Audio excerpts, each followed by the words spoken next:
All right, quick review. Well, it's going to take a little bit because we're going to talk about everything. And we started off after we watched Carry Me Away talking about this, the Bohr atom. That's the model that has electrons in energy levels, and that was kind of the start of quantum mechanics. All right, it was a great model, but it had to get refined like very quickly after he sort of formulated it. Remember that it has these energy levels, and electrons can jump up and down in that. And that's kind of a key question on the test, is this jumping around of electrons. And there was a quiz about this, and one diagram you saw on the quiz looked like these. And this has got those energy levels, and then it shows a little electron with an arrow indicating that it goes up a couple levels, and then one that comes down, and another one that comes down from a higher level. All right, this is what happens when electrons absorb energy, and you'll hear that term, absorb energy. They will get excited to a higher energy level. All right, that's not when light is made. Light gets made when they jump back down. All right, so when they jump down, it emits energy in the form of light. Sometimes you can see it, sometimes you can't see it. If you can see it, it's one of the colors on the rainbow. If you can't see it, then it's probably something like infrared or ultraviolet on there. But so that's the main concept with all this, is that electrons can jump to higher levels by absorbing energy. When they jump back down, that's when the light gets made. Now, the color and the energy of the photon given off depends on how big that jump is when it comes back down. The bigger the jump, the more the energy of the light, and the more the energy of the photon. And that also is going to determine its color. So that was the whole business about that energy level. Another way to diagram it is something like this, and you saw this diagram also on that quiz. Here, instead of the circles, they just got the levels as bars here. And the fact that when you go from E1 to E2 to E3, the distance is not the same for each, just indicates that the amount of energy you're going from E1 to E2 is bigger than going from E2 to E3. All right, that's all that is trying to illustrate. And then there's these arrows on there. Some of them point up, some of them point down.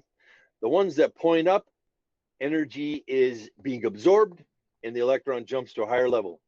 The ones that point down, energy is being emitted and light is being made, and it spits out a photon. And the amount of energy the photon has depends on the distance between those jumps. All right. If the jump is big, that's a lot of energy. If the jump is small, that's a small amount of energy. All right. So that's what those kind of diagrams are talking about there. All right. And then we reviewed a little bit of other stuff you learned in ninth grade about each level can only hold so many electrons and stuff like that. And then we did the lab called Atomic Emission and Electron Energy Levels, and you were supposed to Dropbox that. And this is somebody's submitted lab right there. And you put screenshots of the colors of the flames in there and answered a few questions, and then did a similar thing on Pivot, where they actually measured wavelengths in that. Now, when you put a certain element into a flame, it gives a distinctive color, and that color then can be a clue as to what element you're looking at. So on the last one here, we had an unknown, and then you just match it up with the picture of each one, and you can figure out what the unknown is. All right, that was the basic idea of that one. All right, then we talked about quantum mechanics, which is taking Bohr's model and just elaborating on it a bit. And we had these energy levels, but then we had to elaborate a little bit more. The whole business relates to light, of course, and that's why we did that lab there. And Newton was one of the first people to figure out that light is made up of different colors, and you can use a prism to split it up and see all those different colors. All right, he actually thought that light was transmitted in little particles of light. Corpuscles, they called it. That was his theory. Nobody really believed it. He didn't really prove it ever, and his theory kind of went nowhere. And no one really knew anything about it for centuries. And this guy here, Christian Huygens, he actually figures out that light's a wave, and it's got a wavelength and amplitude and does all the stuff that waves does. And that was the theory for a long, long time. And Newton's corpuscular theory just never really caught on until the 20th century, when Max Planck says, hey, light actually does transfer energy in small little bundles of light. We now call them photons. And you can measure the energy of a photon, and the photon's related to that electron jump. So Newton kind of knew what was going on way a long time ago, but not until then, this is in the 20th century, hundreds of years later, do we actually figure this business out. All right. And then we talk about the electromagnetic spectrum a little bit and reviewed that. And you may see this on the test, this chart in reference to photons. If you look at the chart, there's different things that you can decipher from it. For example, it's got this wave thing here. If you go from left to right, you're going from gamma rays, X-rays, all the way over to radio waves. The visible part of it is just a small piece that fits in between these two little bars right here. All right, we kind of spread it out on there. That's only a small part of the whole spectrum that fits in between there. That's the stuff your eyes can see. And if you have wavelengths that are longer than red, notice how this wavelength moving from left to right gets longer, then your eyes can't see it. It's infrared, and then it goes into radio waves. Going the other way, the wavelengths get shorter. Going from right to left on this chart, the energy increases. Therefore, violet has more energy than infrared or red. Violet has more energy than red. Ultraviolet has more energy than infrared, and so on. All right, so there's lots of things on this chart you can decipher just by looking at it. As you go from left to right, notice that this arrow says that the wavelength is getting bigger. We have some numbers on here. These are the wavelengths measured in a unit called nanometers. And we probably won't have anything, dealing with nanometers on this test there as well. But if you can kind of interpret what's looking at on the chart, you should easily be able to answer any question about that. And then, so then we elaborated on Bohr's model. And why he actually came up with this model was to try to explain this atomic spectra. When you have a light that's made from a single element, for example, a helium lamp, you don't see the whole rainbow, right? Like up here, the rainbow of the whole spectrum, you only see little pieces of it, these little slivers of the rainbow, not the whole thing. And no one really knew why that was. And Bohr's model tried to explain it. He's saying that electrons can jump from level to level, and when they do it, they give off light. And depending upon how big that jump is, determines the color of the light that's made. All right. If the jump is big and the energy is high, then you're talking about on the violet end. If the jump is small and the energy is low, then you're talking about the red end. And then there's all kinds of them in between. All right. We call this an atomic spectra, all right, sometimes referred to as an atomic fingerprint, because each element gives you a very distinctive, different atomic spectra. And you can use that to identify elements, etc. For example, if you were to look at a star and you could see certain lines that were coming in the light coming from the star, you could figure out what elements are in that star. All right. Now, if you were to take this full spectrum right here and spread it out more, you would start to see that it too is actually made up of a bunch of little lines, because the light from the sun's got a lot of different elements in it, so it's going to have the spectra from all those elements that are in the sun as well. So anyway, that was how or why Bohr came up with this model. All right, that you have this, and it did well to explain atomic spectra to a certain extent. And then we elaborate on a little bit more. Nowadays, we call it quantum mechanics, and that's just all the extra information about that model that we've learned since then. And we figured out that those levels are actually split into more sub-levels, and we're going to call those orbitals. And if you took advanced chemistry, you'd learn a whole lot more about that business than what we got into there. So we kind of redefined the model, and something maybe looks like this. All right, level 1 has only one sub-level, which we give a letter designation to, S, P, D, F. And level 2 has 2, 3 has 3, 4 is 4, 5 is 5, and so on like that. All right. We mention that now because the periodic table is actually laid out according to that business. Now, you maybe learned in ninth grade that each row on the table represents an energy level. That's true. But there's also these sub levels that have the letters S's and P's and D's and F's and so on. And this is an energy level chart that kind of tells you from the lowest on up, and it kind of way to tabulate where electrons are in different spots in the atom. All right, now there won't be a huge amount of questions about that particular business, but there will be some general questions about the periodic table and the periodic law.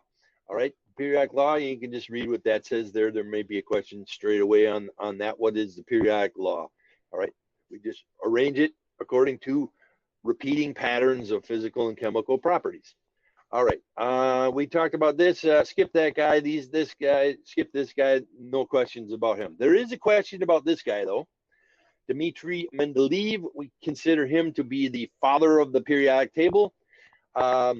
He was the first person to actually lay it out similar to what it looks like today. And he had rows and he had columns on his periodic table, and he arranged it according to atomic mass. All right, that's a key right there, atomic mass. So he went from the smallest to the biggest, and he arranged them, in order of atomic mass. And then he had columns of elements that had similar properties, and it kind of repeat itself. And then, but the whole thing just builds up by atomic mass. All right, and it was pretty good, and it had empty spots in the table, which predicted that there are elements that we hadn't discovered yet. And then shortly after, of course, we figure out what those elements are, because now we know what we're looking for based on this. All right, now that stuck pretty, that was 1869. That stuck pretty well until in the 1900s. And this guy, Moseley, he rearranged it a little bit. Of course, there's a lot more elements on it than what Mendeleev had. And he rearranged it according to atomic number. Now, you couldn't really do that until we figure out that atoms exist and that atoms have protons and even what an atomic number is. Mendeleev had no idea what an atomic number was. They didn't even know that protons existed yet. So he rearranged the table according to atomic number, and it turns out you really don't rearrange it much by doing that. Put it in order of atomic mass, and it's almost in the same order as atomic number. Only a few elements get out of a different order. All right, so it wasn't a huge difference as far as the order goes, but the reasoning was completely different on there. So there might be a question about those two people on the test. Mendeleev with his atomic mass and Moseley with his atomic number. Both charts look very similar. And then, of course, it changed a little bit every year. The last major change came by this guy. He's not going to be on the test, but he was the one that split this section off on the bottom. It used to be incorporated up inside the main part of it here, and he pulled it off and said, no, they got their own properties and they need their own little section. And we put it down there because this whole section is supposed to put in between those two columns right there, column 2 and 3, and that makes the whole thing get extra wide. So we split it and put it down at the bottom to kind of save space when you got to print it on paper and stuff like that. All right, anyway, so periodic law, there's a question about that. Valence electrons, a bunch of questions about that. So you need to know what is a valence electron. All right, by definition, it's just electrons in the highest energy level. Now, notice on this chart, as you fill up the energy levels, you go from the bottom and you start building up. So depending upon what element you're talking about, and whatever ones are in the highest level, and that would be denoted by these numbers, not the letters, but the numbers. So the highest level would be one of those. Those are your valence electrons. It's always going to be just the S and P ones. All right, not to worry about that. But in the next unit that we study, it's going to be about compounds and chemical reactions. And it's those valence electrons that play the biggest role in making compounds and all the kind of stuff that elements do like that. So this concept of valence electrons will come back quite a bit more later too as well. All right, for now, we just got to kind of know what are we talking about, valence electrons, and it plays a little bit of role in other things too as well. We'll review that here in a second too, how you determine that. On the periodic table, a group is a column. So if we refer to a group on a periodic table, it means the same thing as a column, up and down, vertical column. All right. On the periodic table, a period is a row, a horizontal row. So we got periods and groups. We got columns and rows on the periodic table. Just a little bit of terminology. We sometimes call a column or a group a family. For example, like the carbon family, and that's just a column as well. All right. So a group and a family, they're referring to a column on the periodic table. The family is just more related to properties, and a group is just, you know, a vertical column on the periodic table. And so just a little bit of terminology there as well. Then we reviewed stuff, hopefully that you learned in 9th grade about different sections of the table. And we kind of went through that. There was a video on that if you want to go back and redo that. If you took notes on it, that might have been a good idea. Most of you probably remember that zigzag line you talked about in 9th grade that separates you from the metals on the left and the non-metals on the right, and then metalloids, which actually touch the zigzag line. Aluminum we usually put in with the metals though. All right, metalloids, sometimes they're referred to as semi-metals as well. Noble gases, hopefully you remembered that from 9th grade. That's the last column.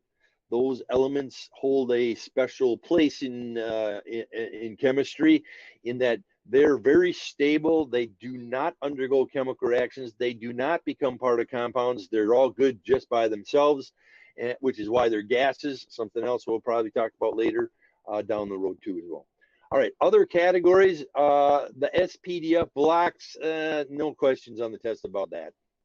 All right, but there may be questions about like the alkali metals, that's the first column, alkali metals, alkaline earth metals, the second column.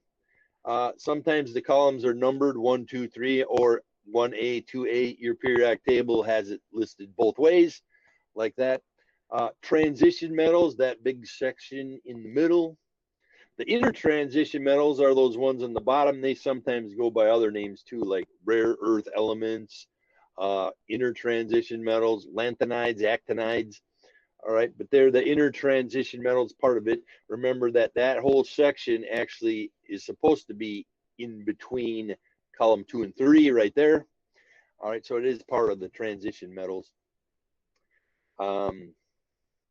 Boron family, carbon family, nitrogen family, oxygen family. That's pretty obvious why we call it that. That's the top of the row. All these elements in the column, they have similar properties. The fluorine family is sometimes called the halogens. They get a special name to the fluorine family. Even though if you said fluorine family, you'd know what we're talking about when you say that. The noble gases, you could call it the helium family. I've never heard anybody say that before, but you could call it that, and we'd probably know what you're talking about. And those hold a special place in chemistry too that we'll kind of see a little bit later down the road too. All right, valence electrons. All right, a big topic. A bunch of questions are going to relate to this. So you got to know how to determine valence electrons. Otherwise, you might get a bunch of questions wrong on that. Now, it's just electrons in the highest energy level. Now, how do you determine how many valence electrons an element has? Look at this chart. It depends on what column you're in. So electrons in the highest level. Now, if we filled in an orbital diagram and so on, we'd see that everything in column 1, the alkali metals, have one valence electron. That means that way on the outside of the atom, there's one dangling electron out there called the valence electron, and it plays a role in chemical reactions and making compounds, stuff like that. Column 2, the alkaline earth metals, they all have 2. The transition metals all have 2. And not until you get to the boron family do you have 3, and then 4, 5, 6, 7, 8. All right, so that's your valence electrons. Now, remember last time I said there's a reference chart that you can download too? I put that right on there. All right, so for you, if you got to look up a valence electron, just look at the chart. All right, you just need to know what to look for. All right, so it would not be hard to memorize too. Just look at it. You know, go 1, 2, 2, 3, 4, 5, 6, 7, 8. That's it right there. It depends on your column. Since inner transition metals are transition metals, let's put 2 under them too as well. So they're all 2. All right, a question might be something like this: how many valence electrons does beryllium have? All right, how would you figure that out? Well, you'd have to find beryllium on your periodic table. All right, your periodic table, here's beryllium right there, number 4. All right, how many valence electrons? 2. All right, 2. That's it, 2. All right, now, oh, one exception. I better mention this. The noble gases all have 8, except helium.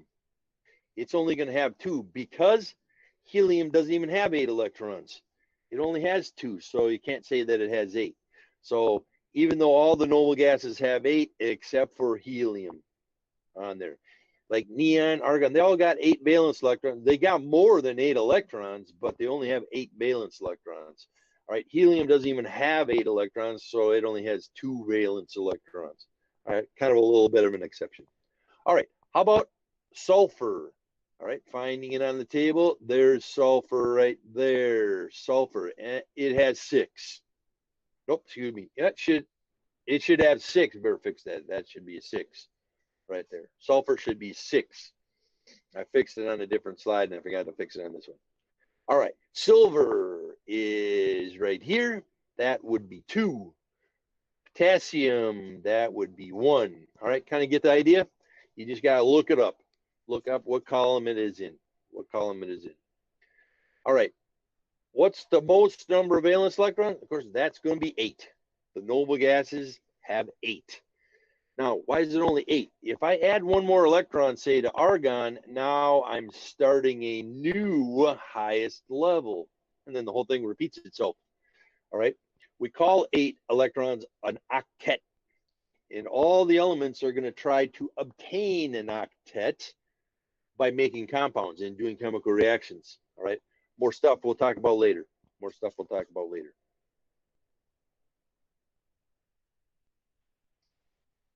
I think number 2 was supposed to be silicon. That's why it said 4 there. All right. Next thing we did was a periodic table crossword puzzle. And you Dropbox asked, this is somebody's submission right here. And if you didn't do that, you can still do it. You might have got 0 in there if you didn't do it. It's got vocab. Most of that stuff could be on the test.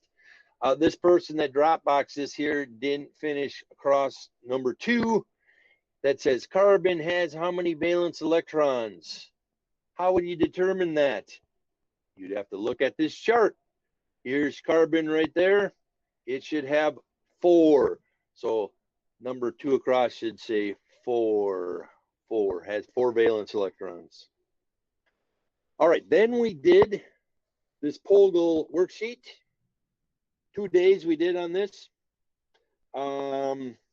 You might want to go back and review that. There's a couple videos on that whole business. We sort of just walked through that and talks about the energy levels and light and all that kind of business there too as well. And this is somebody's submission, and most people submitted that. That was good. Got those energy level diagrams and all that kind of stuff. Talking about absorbing and emitting light and things like that. All right, then we watched a video by this guy, Professor Dave. And I think that was the last time that we met. And he started by reviewing things like what's a period, what's a group, where are the metals, nonmetals, metalloids. And then he goes to talk about trends on the periodic table. And there's a bunch of questions on the test about trends. All right, let's review what that is. You can go back and rewatch these videos if you want to as well. The second one about the trends look like this. Now, there's lots of trends. We are only going to consider these 5. All right, so there's a bunch that we didn't even consider, more advanced topics. But these are the ones that we're going to talk about. All right, it started off talking about Coulomb's law. All right, Coulomb's law. Right, you learned about this probably in 9th grade a little bit. This is the one that says opposites attract. That is, positive things attract to negative things. And this is why, you know, a balloon sticks to the wall when you rub it on your head. And that's something that you'll learn about in physics. You take physics. Opposites attract. So protons are positive, electrons are negative. So they attract to each other. They have a charge. They're opposite. They charge.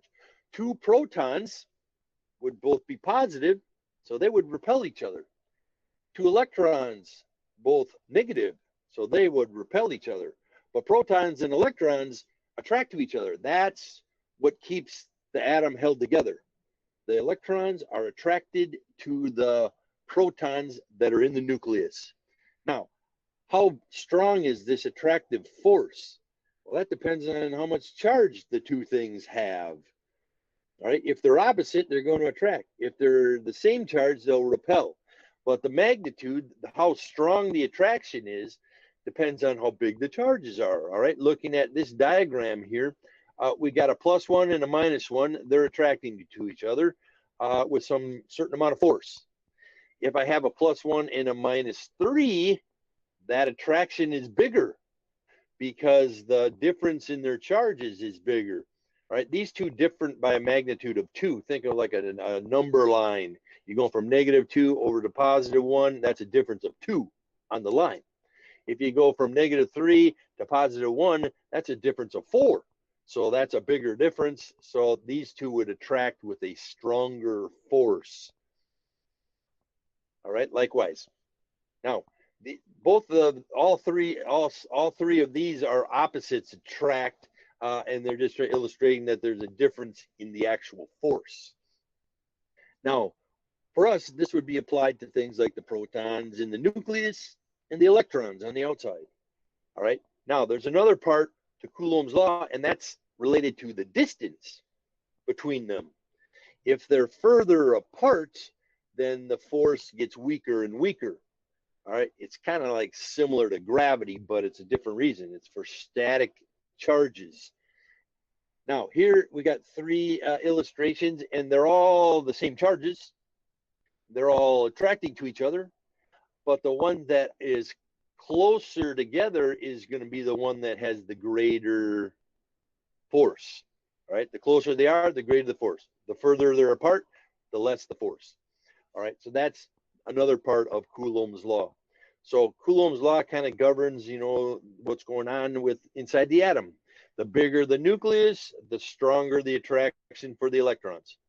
The further the electron is from the nucleus, the less attraction for the electrons. So those two things play together in this. It's called Coulomb's law.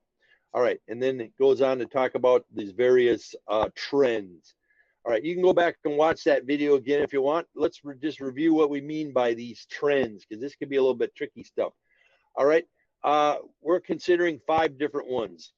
I got a little periodic table here, and then I put an arrow pointing down that says increase, and then to the right says decrease. All right, now by a trend, we mean this. As you go down the column, what happens to, for example, atomic radius? Now, what's an atomic radius? That's just, if you think of an atom as being round, a circle has a radius, half of the distance across, half the diameter, that's a radius. Now, atoms are not exactly round, so by using radius is not exactly the best thing to call it, but nonetheless, it's telling us that something about the size of the atom. All right, if the radius gets bigger, the atom gets bigger. All right, what's the trend? All right, here's what we mean. As I go down a column, the radius increases. All right, take a look at this little diagram here. As I go down, the radius of the atoms gets bigger. All right, that's the trend. If I go across a row, any row, the atoms get smaller. They decrease. The radius decreases. All right, that's what we mean by trend. All right, what happens when you go down columns? What happens when you go across rows? Now, this trend is the same for all columns. Any column, the radius gets bigger as you go down. Any row, the radius gets smaller as you go across. All right, that's what we mean by a trend on the periodic table. So atomic radius, the size of atoms changes as you go. Now, question, why? Why does that happen? As you go down a column, each row is adding another energy level, another layer of electrons. Therefore, the atom gets bigger. You add another layer of electrons and the atom gets bigger. That makes sense. As you go across a row, you're adding electrons into the same level. So you're not adding a new layer of electrons, but you are adding more protons to the nucleus.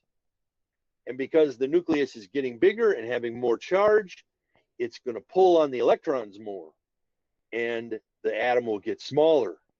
So the nucleus is getting bigger as you go across the periodic table, and it's giving more pull on the electrons, and it makes the atom get smaller.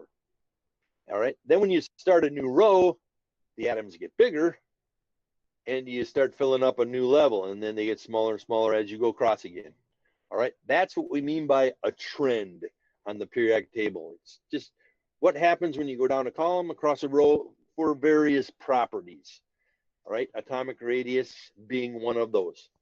All right. And another one is what we call shielding effect. Shielding effect. Now, what are we talking about here? All right. It's the cancellation of the attraction for electrons due to inner electrons. All right. What do we mean? Look at this diagram here. Here's the nucleus, and we got level 1, level 2, level 3, and not considering that sublevel for the moment. And then it goes like level 5, level 6, and so on. All right. You get these layers of electrons. Think of it like that. Way on the outside, you got those valence electrons. For example, this might be level 6 right here. Let's see, what element's in level 6? Well, radon, that's a noble gas in level 6, and it's got 8 valence electrons out here in the very outside of it. Now, these electrons are attracted to the nucleus. All right, that's what pulls them in. However, the electrons down below this level are sort of blocking the nuclear charge. All right, they're shielding the effect of the nucleus. So the valence electrons way on the outside feel less pull because of all these electrons in between blocking the nucleus from it. You can think of it like that. So we could think of the shielding as, layers of shielding, layer 1, layer 2, layer 3. The more layers below, the more shielding effect that you have on there. All right. Now, as you looking at the trend, then as you go down a column, you're adding another layer each time, correct? So you're going to increase your shielding effect. As you go down and add more layers, you get more shielding effect. All right, a whole layer of shielding effect. You can think of it like that, say. As you go across a row, that is any row, you're adding electrons to the same layer each time. So when you go across a row, you don't change the shielding effect. So we say it stays the same. As you go across a row, the shielding effect does not change because you're not adding new layers. You're just adding to that one layer like that. It's when you start a new row, you get more shielding effect. All right. So the electrons way on the outside experience a shielding effect from all the electrons down below. Now, you could calculate how many shielding electrons you have. That's what this little formula is trying to say here. All right. How would you calculate it?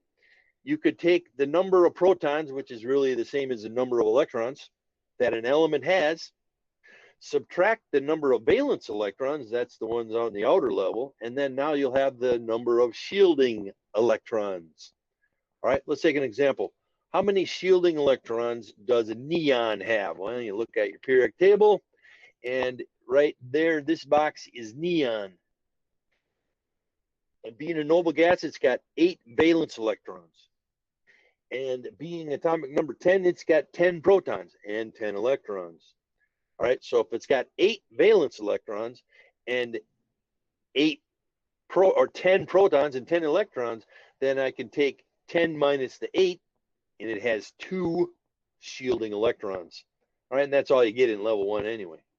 All right, so you can calculate how many shielding electrons is from this formula. On that reference sheet, I just put that formula right on you. You just got to know, how do you figure out how many valence electrons an element has? And then you'd probably have to go back to that other chart and look at that one, way back, whatever. You know which one I'm talking about.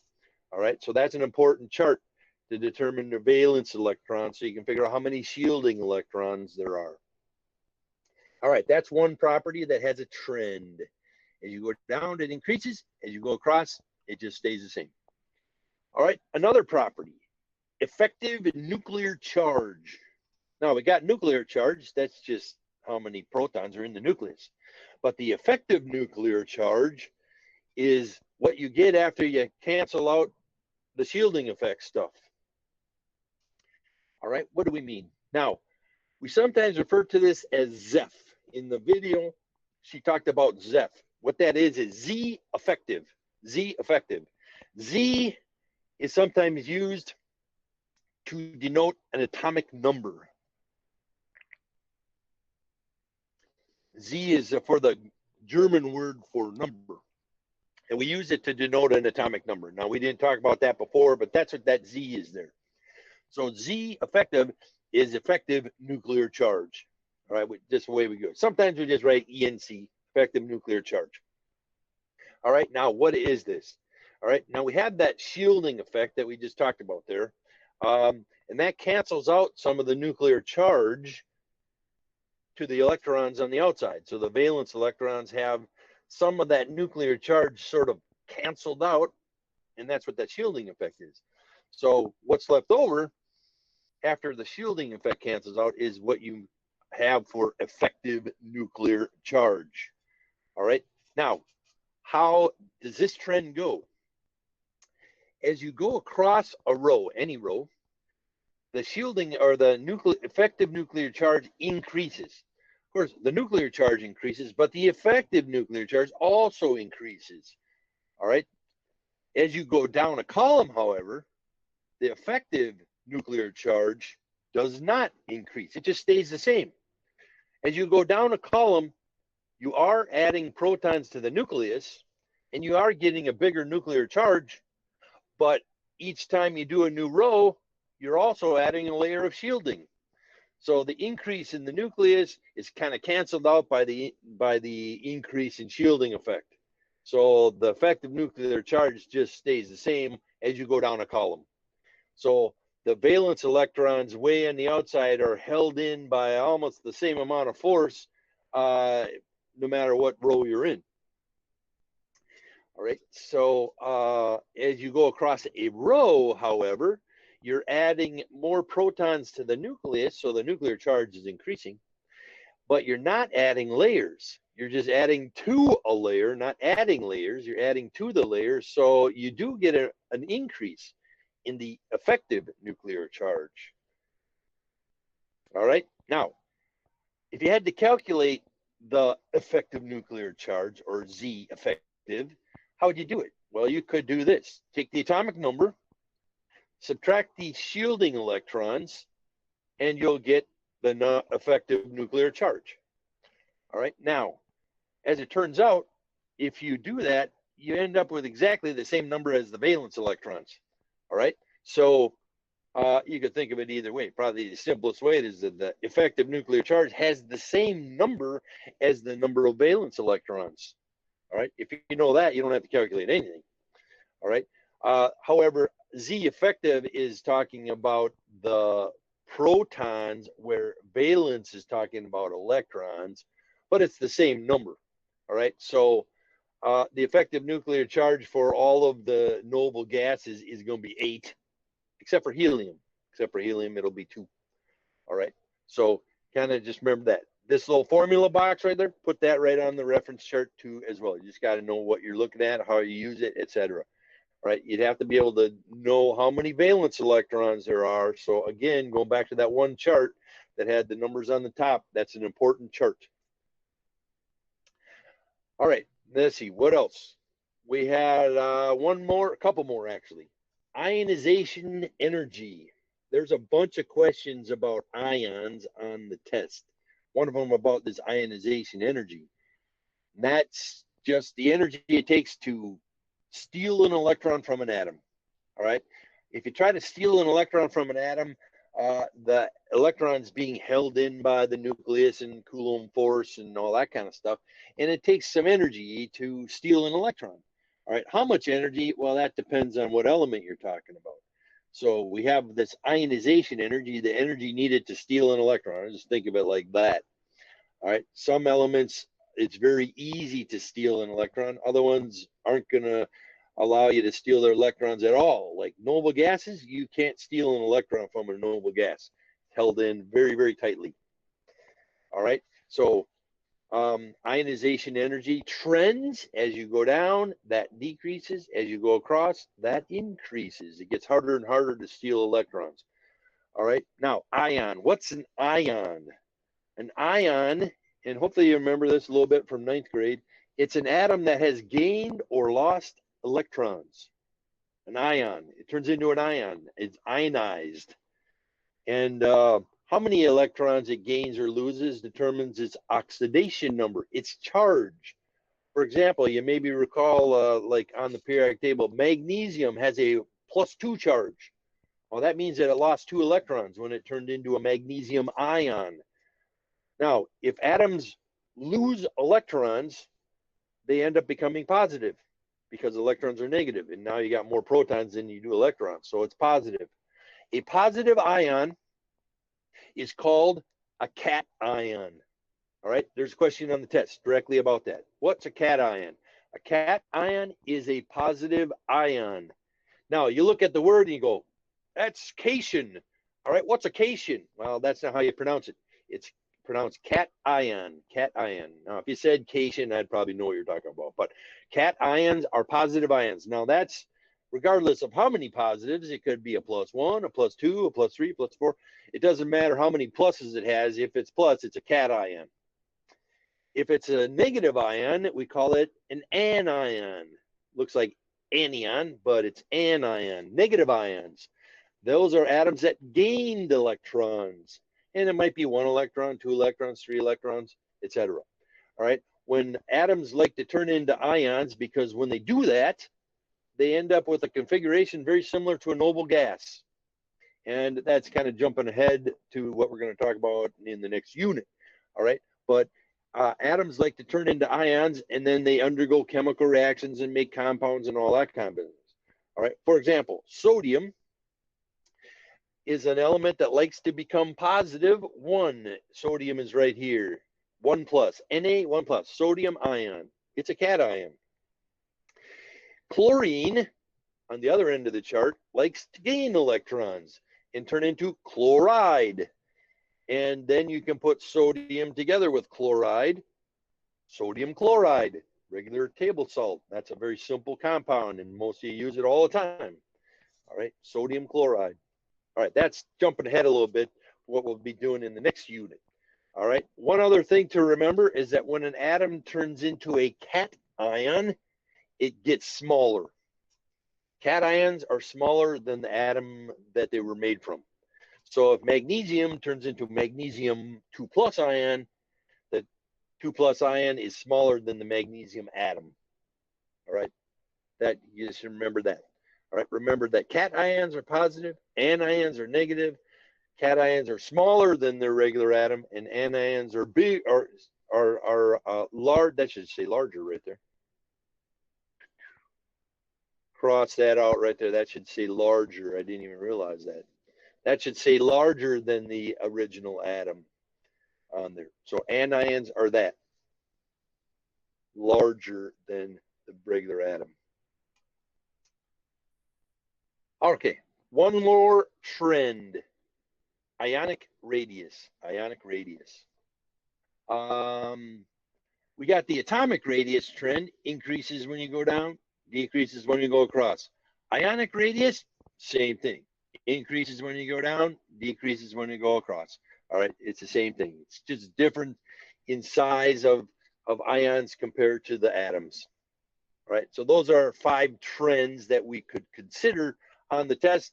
Not all of them, just a few. There's other ones. If you take advanced chemistry, you'll learn about other ones too as well.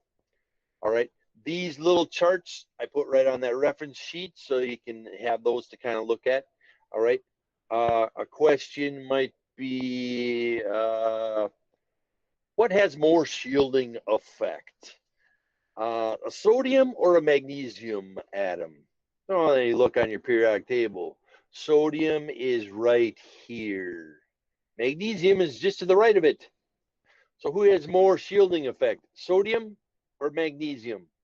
Sodium or magnesium? The answer would be they're both the same. All right, they're both the same. Any element in the row is going to have the same amount of shielding effect. All All right. What if I said, what has more shielding effect? Helium or right below it, neon? Helium or neon?